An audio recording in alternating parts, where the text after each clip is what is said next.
Welcome back. Thanks so much for being here. I am Mandy Irby, the birth nurse, and on this channel, I believe our bodies are powerful, and with the right support, we are unstoppable. I have some support for you today. It is my labor and delivery nurse friend, Hillary. Yes, it's Hillary from Pulling Curls. She's the owner and creator of the blog Pulling Curls, which teaches moms how to simplify life. You can find her at pullingcurls.com, and she also has a podcast called Pregnancy and Parenting Untangled. This episode is going to be a little cray because she's actually interviewing me for her podcast episode. We're actually just going to talk and have a conversation, but we're going to dig into the big stuff like, is it too late to say no in labor? When is that point? And how do you actually do it? What can your family and friends do and your partner do to support you in making decisions in birth because you're a little bit busy? If you've ever been wondering that, or if you've just checked out her podcast and wanted to see our faces while we were chatting because we could talk forever about this, then I'm so glad you're here. Stick around. There are going to be a few extras on the podcast and also a few different things here on the video. So don't miss the end when we talk about, is it ever too late to change your mind? Okay, so how do patients know when they can say no? What do you think, Mandy? How do they know when they can say no? Because they've listened to all your podcasts and they know that you can always say no. Right. I think people are like, can I say no to that? I think they're thinking, can I say no to that or will they take my baby away? But literally, there are very few things we're going to take your baby away for unless you were like, I don't know, don't resuscitate it even though it's crying. I don't know. And labor staff don't take your baby. No. So CPS takes your baby if we ever saw anything weird. But I mean, even if you decide to do marijuana in your labor room, you could still do that, but we would probably call CPS. Right. Totally not up to us at that point. But yeah. Following the law is still important. But is that what you think? I think people and patients and parents, us being part of that community, having children, wonder like the consequences and the results of what if I don't do this? Because obviously it's being asked of me, so someone thinks that it's the right answer. And that's not really the case. Right. I think a lot of people don't realize how many people come into labor with literally no idea what they want about anything.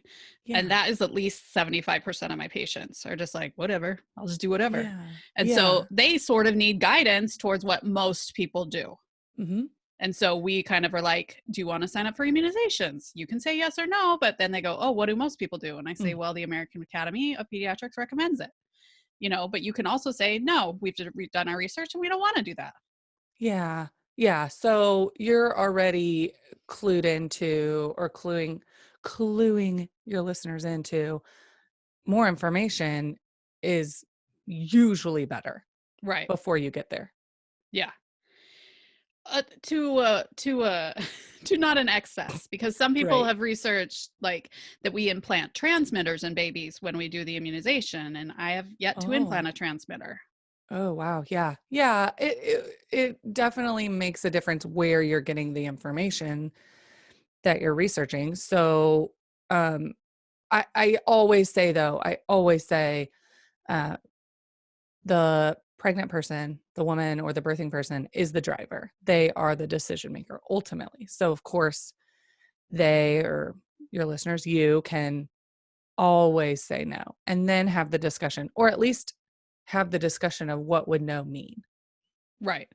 Yeah, well, and I think some people need to know that it's actually the mom's choice. So sometimes, if they're younger, their mom will say, no, she doesn't want an epidural, but it's really the patient's choice, right? Yes. The person giving birth is the driver. And yes, for some people, they've not been the driver in their lives very much.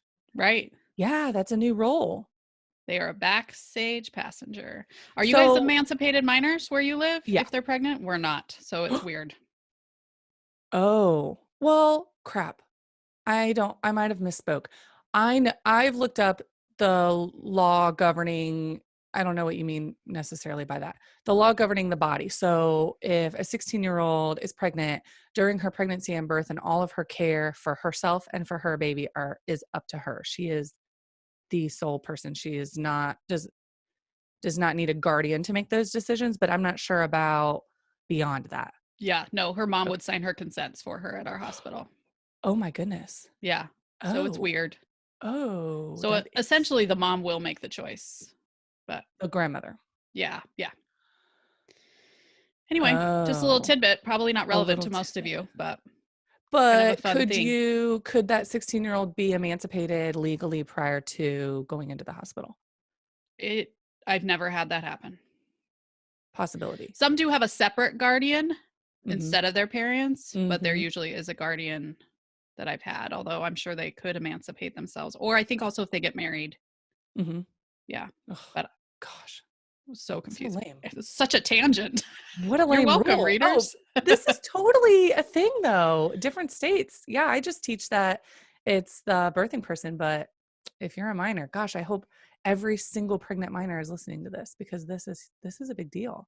Yeah, I would think in our state, I'm sure our providers let them know because also their parent would have to sign in the office for them. Like, Okay. yeah, it would have happened during their pregnancy for us for Okay. sure. Yeah. So, what would make saying no hard in labor? It's probably just that we're kind of intimidating, right? Like Yeah. they think we're in the driver's seat, but we're Yeah. not. Well, I mean, we're wearing scrubs or a white coat, we're standing up. We work there, we're there every day. We know the rules, Right. which is funny because there's not that many rules. It seems like there's a lot of rules, but we're actually really flexible I mean, on some and things, there are creative. some roles that we start to stand our ground on. It's Yeah, like almost like we're more safety. like the bus driver of public transportation. So we go where we normally go unless you decide to get off that bus, kind of, right? Oh, I like that. Yeah. Yeah. Yeah. So, yeah, just Toot because we do toot. something like routinely for everybody does not mean that it's the best decision for that individual. Right. Yeah. Yeah. That's a good way to put it because hospitals, like, they have to have policies and procedures to help keep people safe and help them take care of thousands and thousands of people. Right. And So, again, the vast majority who have no idea what they want and have yeah. done no research. That's a really great way to put it. I also think um, that we've been taught by repetition. So I know you're not in the South, but I live in the South. Technically, I was not raised in the South, but I was raised female in the US. And I was raised that by repetition, like as female, it's life is smoother if you're agreeable. Mm, Life is smoother if everyone's happy. And there are like a lot of reasons why I wouldn't want to ruffle feathers. You don't know the consequences. You don't know what people might think of you if yeah. you even ask, like, what if I don't do that? Because saying the worst case scenario is not actually the worst case scenario happening. Right.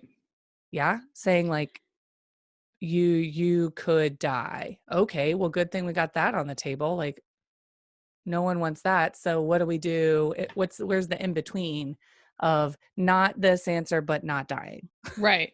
Well, I think The other. informed consent can be an intimidating of itself because they're required to say with an epidural, or they should say, or you could die, because it is possible that anyone at the hospital could die at any time. It is also possible while you're at home that you could die at any time. So Yeah, you just don't have to sign a consent every time you turn on your stove. right. And so when the doctor or the anesthesiologist comes in and says, you or your baby could die from this, that is intimidating. Oh Whereas my to us, we're gosh. like, we hear that every day. You could die from anything. But you're You're not more going likely to. to die on your car ride to the hospital. Right. Yeah.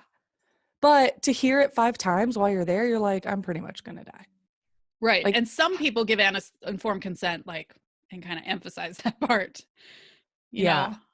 Yeah, because you are signing that you understand the actual risks. Not that anyone thinks that you're gonna die, but there are actual risks to every intervention that could happen and so I wanna know, if the listeners, your pregnant people, your followers, um, understand that or have ever heard the risk is death, like either by your baby or of you. And when you go into surgery, like you expect to sign something that says that. But when someone breaks your water, like you may not be expecting to hear, or your baby could die. But truly, with either option, we don't normally say, oh, if we do nothing, your baby could die too. Like, really? Right. Well, but that isn't a truly informed consent Yes. could say, both options have. And I've never heard a doctor give informed consent for breaking water, ending that. Have you? Yeah. Oh, I've heard them say, well, some doctors I feel like bring out death real easily. Yes. The fetal monitor strip looks meh, and they'll be Hmm. like, I think your baby could die. Hmm. Again, your baby could die at any time. We all could die at any time. And so Or I'm it's going to go eat hard to lunch and choke. know Right. when, you know, but I have also been in situations where I do think their baby is going to die. And then it's almost the same spiel. How do they know? So, Right.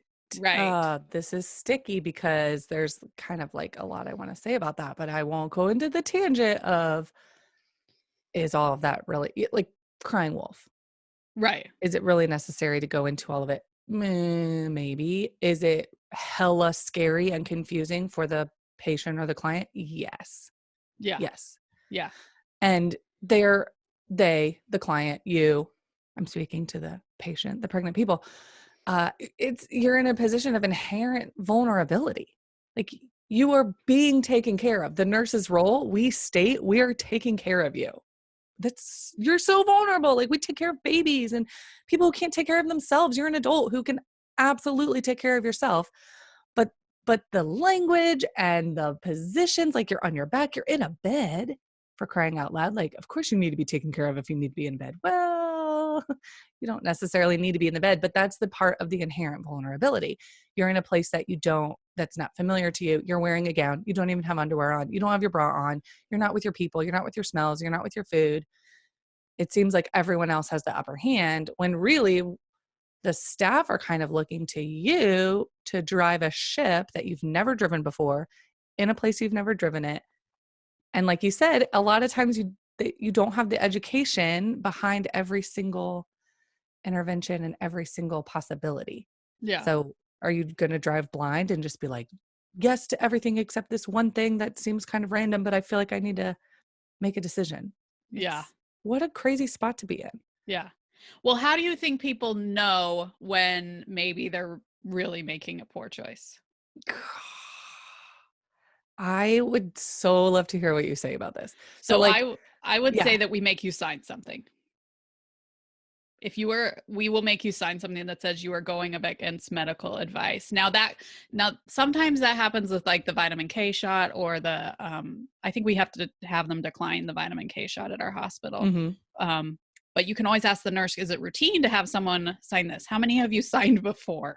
Mhm. Oh, that's a Because good if we get question. in a really sticky situation where we feel like the doctor has said repeatedly, this is going to be a problem. I really need you to think this through. That's the other Mhm. thing. If the doctor and the staff are continuously checking with your choice and seeing if you want to change your mind, because as a Mhm. nurse, we are seeing an outcome. I'm a professional. I've done this forever. Right. Um, and so I kind of check in, how do you still feel about the situation, the choice you've made? Is there anything you want to change about it? Stuff like that. So I would Yeah. say signing and then people constantly checking. Is that still your choice? That's a good that's a good point. And reading the room when you're in labor, that's really tough to do. So taking people that you trust with you to kind of see the facial expressions and things like that. But I also don't think that the staff make the right choices for each individual. So in my like trauma informed lens, I'm like, stop asking the same question you already got the dang answer for. Yeah. Like, were they not clear? I They would don't say that want I have redone that one maybe 2 or 3 times in my whole career though, redone what? where like I see a horrible fetal monitoring strip and they are Hmm. consistently like, I'm refusing the C-section. I'm refusing the C-section. And Sure. so I feel like at that point, it's my professional duty to be like, just checking in. Yeah. And I actually check in a lot more often maybe than regular. I don't know, than a lot of people, just because I just want to make sure we're on the same page still, like because I don't Mhm. know this person that well. Like I see by your face that you're uncomfortable. I want to make sure it's the right kind of uncomfortable or there's some tension in the room and I kind of want to like air it out. But I've also seen providers and nurses ask multiple times just to break water, just because That is what they normally do. It's the end of the shift. Things need to be changing for the next shift for a report. And that, yes, happens. And they want to give, I've heard of multiple hospital situations. I'm not sure about birth centers, but hospital situations where they change shifts. And the next shift is going to be like, well, WTF, like what happened in your whole shift? And so there's a pressure to do something. And so I've heard multiple times when it's not medically necessary. It's not even about, is this a good idea or not? It's just, is it the choice that you want to make? And so it kind of seems pressury when it's really like, we're not an emergency. Like be clear about an emergency. Like, I feel like you would be like, so I'll tell you if I think like it's a big deal. And right now I kind of think it's a big deal. But also I teach like electronic fetal monitoring is not diagnostic. We can see a lot of things that we don't know about, like I don't know if this is going to be a bad outcome.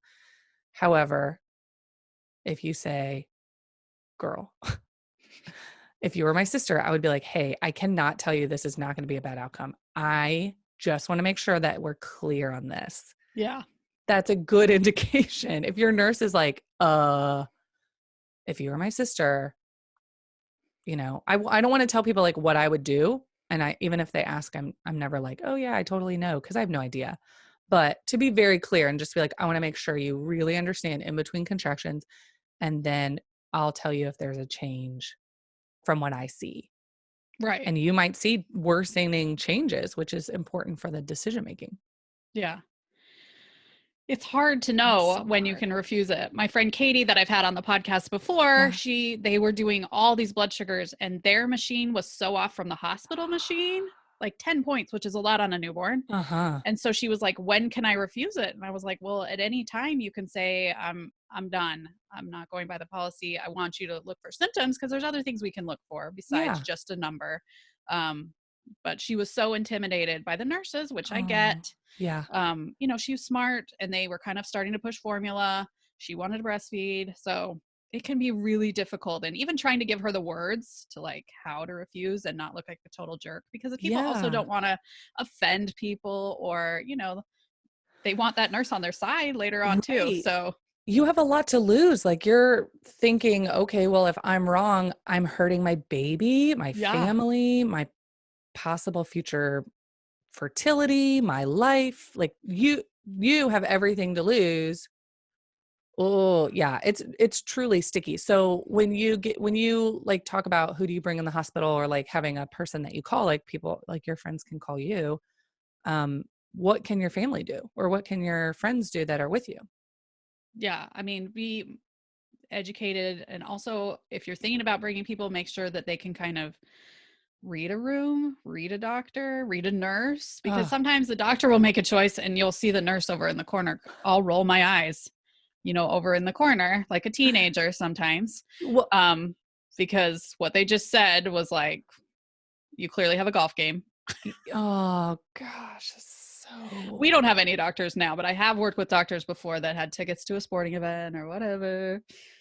I hear it all the time. All the time. That's like 50 years ago, 100 years ago, but I hear it all the time now. That you just don't know, like, are we on the same page about, yes, our goal is healthy mom, healthy baby, but I also think that's kind of a lot of BS because there's so much more to it. And we're not talking about emotional health at that point because we're not worried about the baby's emotional health, but we are worried about the birthing person's. Bleh. But like, where are these decisions coming from? Where is your recommendation coming from? Because the birthing person, we can ask what theirs are, but like, they don't know ours. Yeah. As the staff. Well, yeah, and if you were like in regular life and you had a doctor who asked for surgery and you were kind of reticent, you would ask for a second opinion. Yeah. And it is sort of possible to do that in the hospital. I officially really am not allowed to give an opinion. Right. I can kind of give a these are your options. Right. This is what I've seen in the past. Yeah, we don't give. Yeah. And I can call the doctor back for informed consent. So I have a post and I actually have a webinar on informed consent, what your doctor should be offering, because informed consent includes the risks, the benefits, and the alternatives. And they should go through all of those when they're doing anything major, apparently breaking water, but mine very rarely do that. They just say, we're going to break your water. So Any intervention. yeah. And so, I don't do it before I put in the IV. Do you? Yeah. You say the risks and the benefits of the IV? You are a better nurse than me. It takes me so long to do an admission. I do. And I teach nurses in trauma-informed care. I teach nurses like whole units of nurses. And I'm like, trauma-informed care is consent for touch and consent for intervention every single time. So I ask if I can do a blood pressure. I don't do like informed consent for a blood pressure, but I do for an IV. Totally. I usually just say, are we good with this? Do you have any questions? But I don't go the risks and benefits because Mandy's a better nurse than I am. No, not necessarily. As you said, people come in and they don't know their options. And so I start with that stuff. And this is what I teach when I talk with nurses. When a family is vulnerable and they're in this situation and they're like, I don't know what the heck is up and down. Like it all is so foreign to me. And now that I'm in the hospital, it's like really confusing. Practicing making choices, because I can say, oh, it's your choice. And everyone's going to say, like, I could offer two opposing choices and I've had people say yes to both. Or, like the provider is like, okay, what do you want to do? And they're like, go ahead. And they're like, you didn't say what you wanted to do. And they're like, whatever. Like, that's not a choice. That is like shutting down, or that's totally something different. And I help them practice making choices. So yes, I give them a choice on position, and I'm not like, do you want to do this? I'm like, these are two things that you can do. Which one sounds good? Or do you want to do none? Yeah. And I like that. Like, I don't like your stupid peanut ball. I'm like, yay, good. You just told me no, because how is someone going to say no to a provider if they can't say no to their nurse? Well, and I feel like that just extends into parenthood, right? Like you're kind of at school with their kid and they're just like, I don't know. There's so many I don't know. And they're like, well, they're looking at me like I'm supposed to figure it out. Like, I'm a brand new parent. Just tell me what to do. But truly, I don't want people to tell me what to do. I want them to just give me more information. Yeah. Right? Like, well, I don't know. When I'm at a store, I want them to be like, that's the shirt. And I'll be like, thank you. Appreciate that. You and I do the exact same thing. I'm like, I'm going to be on the news in a day. What can I wear? I'm mid-30s. Make it appropriate. And I'm going to be walking. But in healthcare, no. And in parenthood, no. I mean, I'll go to my friends and be like, just tell me, but not my doc. I don't want my doctor or my midwife to just give me one choice because they think that's the best. I don't want that. We don't want to get down that rabbit hole. So you're paying them to tell you options, right? I mean, that's what you would pay like a general contractor at your house for, right? Like, this wood's going to scratch, but it's prettier, but this wood will withstand the world. Yes, totally. I looked up, so I'm doing a new online education for nurses in 2020. I'm really excited about it. I was looking up a few hospital mission statements, like labor and delivery. So one in Philadelphia says, and they want to ensure that you deliver your children in the manner you wish. And then later they, in a video, they say patient-centered care. So and then the next one, in Washington State, labor and delivery unit says individualized care for every pregnancy.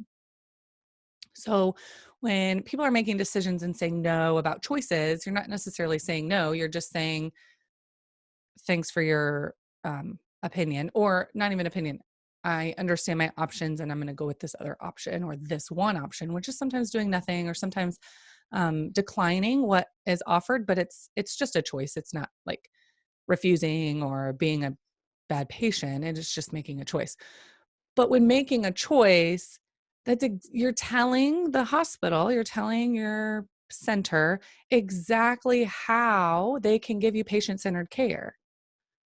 You're just giving them tools. You're giving your nurse, you're giving your provider answers for how you want deliver your children in the manner you wish. So we're giving options for what kind of hardwood floors you want, but we don't know your lifestyle. We don't know your history, what you've been through, what triggers you, what you're nervous about. Like, I don't know if you're saying yes because, you want to be done, because your partner's here from the military, because you don't want to have a baby on the Friday the 13th, or because you're afraid you're going to hurt somebody's feelings and you're actually really terrified to speak. Like, I Right. have no idea any of that. So when you say yes, I'm like, cool. But we don't dig into it. Just like your hardwood floor guy is not going to be like, I saw a dog in your backyard. Are you sure? Right. They don't know what you're basing your decision on. So giving answers that are actually factual or asking for more information so that you can make factual decisions are exactly what your team wants to know so they can do their mission, give you patient-centered care. Otherwise, it's just Mandy-centered care. Right. It's what you would do. And so and you do sort of go along with like what most people do or Mhm. what you think is best, you know, as you go along. So, What's recommended? Yeah, by studies of a bunch of different people, and we go with the average.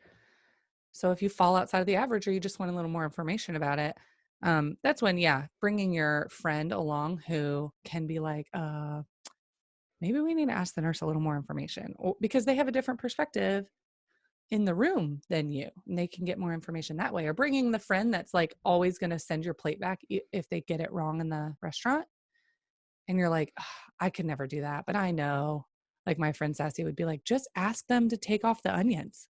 You bought it, you paid for it, just ask them. Like bringing that friend who's like, oh, they're going to know, when to speak up. That's awesome team member to have, just to right. get more information. You're not like fussing. Right. So what I guess like, we should go into like how do you say no? So at any point in time, at any intervention, at any, at any point in the road, you can say no, Hmm. essentially. Although I was thinking we've had some people refuse to go home, and that is not really something Ooh, you can say no to that's a because tough one. you have to have a doctor's order to be at the hospital. And Yeah. so just Yeah. FYI, Otherwise you're like squatting yeah, we can't just like leave or you at the trespassing. hospital. I've had some people say they'll just pay cash, and I'm like, I have no idea how that works. Anyway, plus I Right. just There. can't do anything without a doctor's order. So No. that was the Right. only thing I was thinking of that you really can say no. You can't say no to, really. That's a good We one. called security for. But at any point in the line, you can say no. And so what are some of the good ways for people to like broach that subject? Be like, I think you can say I'm uncomfortable with this. If the nurse isn't, you know, Yeah. giving you options, you can say I'm Yeah. uncomfortable with this, or when they go to check you and you see them pulling out the amni hook to break your water, you can say I don't want my water broken, and all of that is fine. And I just don't think people Yeah. know that they can. Yeah. I think understanding like the what if. And it's just getting more information. You're not necessarily refusing or declining at that point. You're just like, okay, so if I have an IV, what if I want to go in the water? Because if someone says, no, I don't want an IV, but really they don't want an IV placed postpartum when they're bleeding and their veins are smaller and they're holding their baby, like there are some situations where I'm like, yo, if you're just going to get it, like there's an easier time. I can just give you more information about it. But if they're just not, if someone's just like, I don't want an IV because I want to get in the water. Whoa, you can have both. Like this is how we're going to do that.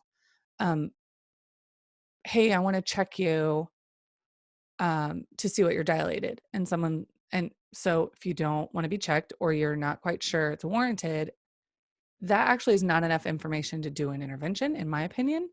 So if someone says, hey, I want to check you to see what you're dilated, but getting more information, like, okay, so what would be next if I'm not dilated? Oh, nothing. We would just keep going doing the same thing. Okay. Well, what would be next if I was dilated? Oh, nothing. We would just keep going and doing the same thing.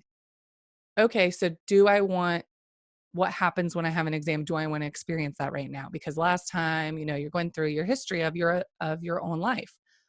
Last time it made me cramp. Last time I hallucinated. Last time I threw up. Last time I had to get back in the bed. Then you actually can weigh your choice. And Right. if someone is super pushy, Adriana Lozado put this clearly, and a lot of nurses that I work with and I have been doing this for a long, long time, just like under the radar. Like if you're ever concerned about making a decision immediately, you can always just be like, okay, so like for more information, I'm not quite sure what the hospital does, but like, are we in an emergency situation? Mm. And if the answer is no, you could always pee. So go to the bathroom. The Yeah, so cave, that gives you the chance to think about it. yeah, the cave in your space is shutting the bathroom door. And But I have had doctors who get really ticked off when the patient goes, I need to pee. Mhm. And I'm like, dude, they are paying Yeah, you a they lot get of really, money to yeah, wait some 5 people get minutes. really ticked. Yeah, some people get really ticked off because that is like, that does make a lot of things harder. But worst case scenario, like the nurse knows that they're ticked off, but the birthing person's already in the bathroom closing the door. They're like blocking all of that ticked offness. I hope Oh, so. yeah, we hope so, that they don't even know. And it's totally inappropriate to barge in someone's bathroom, even though that's a great place to labor and you may not be peeing, or you may have even more clothes on than you did when you were in your bed. It's just like a social thing. Yeah, Don't go in the bathroom. right. So then you get a space, and then whoever's ticked off can cool off. Just go take a walk. If you take forever in the bathroom, like, you're paying for your bathroom time. Like, come on, get what you need out of your bathroom time. Pee, talk to your partner, invite your nurse in because you're having, like, I need help, talk in there. Or Right. if you feel more comfortable to, like, get more information in the bathroom rather than in the bed where it's more vulnerable, I love that. I Yeah, love the nurses bathroom. go in the bathroom. Oh Doctors yeah. don't go in the bathroom, but you could be like, "Nurse, my IV looks a little funny," and then have a conversation. Mm-hmm. Because a lot of people are very intimidated by doctors, but they find nurses less intimidating. And that's okay too. We Yeah. understand that. Yeah. At one point in my time, I found doctors intimidating as well, but that's over by now. No, I think if someone's going to get upset about someone going to the bathroom, I find that intimidating as well. And also, like, completely inappropriate. And so if that were my sister or my friend and someone, like, had a little fit about an actual human who is holding another baby on top of their bladder, or holding another human on top of their bladder, needing to void, if someone has a fit about that, like, my mind is, the decision is, well, what are my options for having someone else who's maybe not so upset with me doing a human act, Yeah. needing to pee?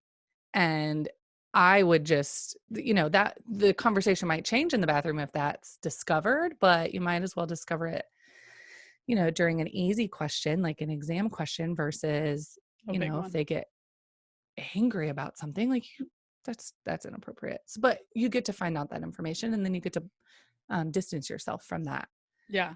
situation.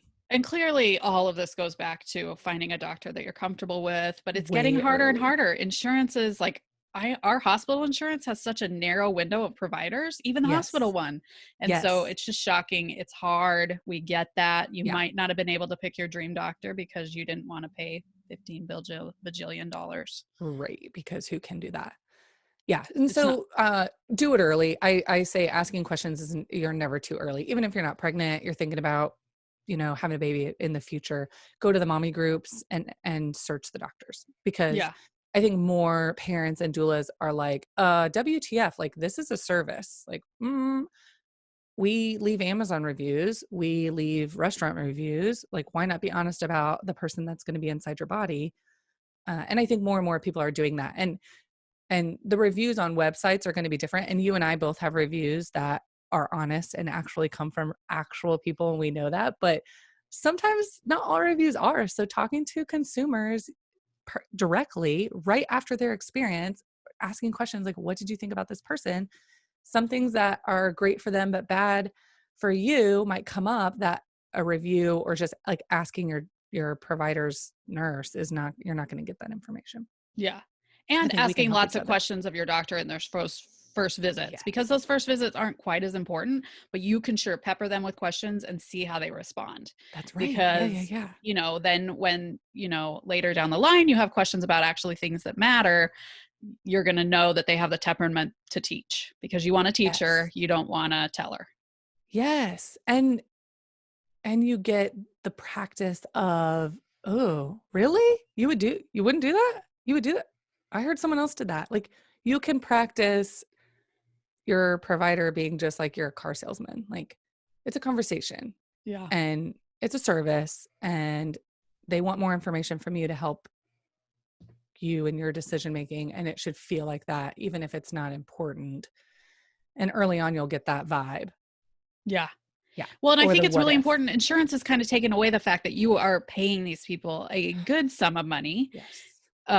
to deliver your baby. And so they just pay them. And so you aren't handing over a check. Whereas if you handed them $3,000 after your delivery, maybe they would realize that Jane is paying me to do this versus they're just working with insurance companies and fighting the man, so. Right. Yeah. And even if, you're not writing a check, you are still a consumer. And it is hard to think about that. I just try to relate it in the same way because it truly is. But I think, I don't know. I think parents are kind of getting more vocal about it. They're like, no, I do need to leave a review. No, I do need to, spread this on social media so that even if you're not friends with them or you're not on their Twitter, you can search it later. And it is helpful because people do have really horrible birth traumatic experiences that they share, luckily. Right. Whereas And sometimes before, deliveries aren't what a doctor's great at. We've had some doctors who switch and they only do surgery and they're great at surgery, and that's awesome. And I would pick a different doctor to deliver my baby than to do take out my uterus. yeah. Because it's Yeah. just different. It's cool that they can do all these different things, but it's a different thing. You want something different in a vaginal birth Yeah. than in you personally that works for you than in Yeah. a surgery. Yeah, that makes total sense. All right, guys. I hope this did you have anything else to add, Mandy? No, just we talked about when can people change their mind anytime. What about if you're in the middle of something? You can change your mind at any time. And you can, if you've decided to say no, and then all of a sudden you rethink it, don't be afraid to be like, I really rethought that vitamin K shot and I think I would like to do it. That's fine too. Yeah. We're not going to be like, oh, she changed her mind. Hello, we're nurses. We can't even decide where to go to lunch. No, what to wear on a podcast video. Oh, no. no. What lipstick works with, nope, all human. Yeah, that's why they make us just wear Navy scrubs at our hospital. So I just pull them out and stick them on. It's so great. Yes, you can change your mind. Some people might talk about it, but who cares? Right. Let's practice getting over what people think. Honestly, I don't think I would ever think a nurse. They would tell whoever's going to give the shot, oh, she changed her mind on the vitamin K. We're going to rip up the declination. We'll sign a positive one. So you might have to do a little bit of paperwork, but always realize that you can say no, and then you can change your mind later and say yes. You are in the driver's seat. We're just the bus driver on public transit. I like that. You're like, oh, I'm getting off here. This thing's getting cray. Right. Just pull the cord. I need to stop. I like that a lot. Oh, this has been awesome, Hillary. Yeah, I think this was really great. So hopefully you guys enjoyed it. Lightning round, Hillary. Are you ready? Yes. I hope it's not spelling. I'm not a very good speller. No, it's not. What'd you have for breakfast? 0. It's 8:00 here. Come on, girl. I'm what is that thing called where you don't eat for so many hours? I'm sort of that person. Intermittent fasting. Mm-hmm. Oh, okay. Nothing for breakfast. Cat or dogs? Neither. Allergic. Tea or coffee? 0. Hello, I'm Mormon. These are so good for you, though. It's okay. Okay, are you ready for your lightning round? No, I've got the best one. Okay. Oh, if you had a birth superpower, what would it be? There are so many options. I think it would be to reposition a baby within a womb. Oh, I like that one. To the position that I want it. But it would also be to torture doctors. Oh, gosh, too. Yeah. Well, that one might be to torture, just be like, how the heck? How does she always do it? Yeah, I thought I knew stuff. That's a good one. Thank you. Okay. We ready? Yeah. Wasn't that so fun? You get advice from 2 labor nurses. It's like you get a prenatal appointment with your labor nurse or your birth nurse. That's so awesome. All right, you're probably wondering, what are the actual rules in labor? What can you do or can you not do? What's not allowed in your birth room? Check it out. Even if you weren't wondering, you don't want to miss this video. I'll see you there next.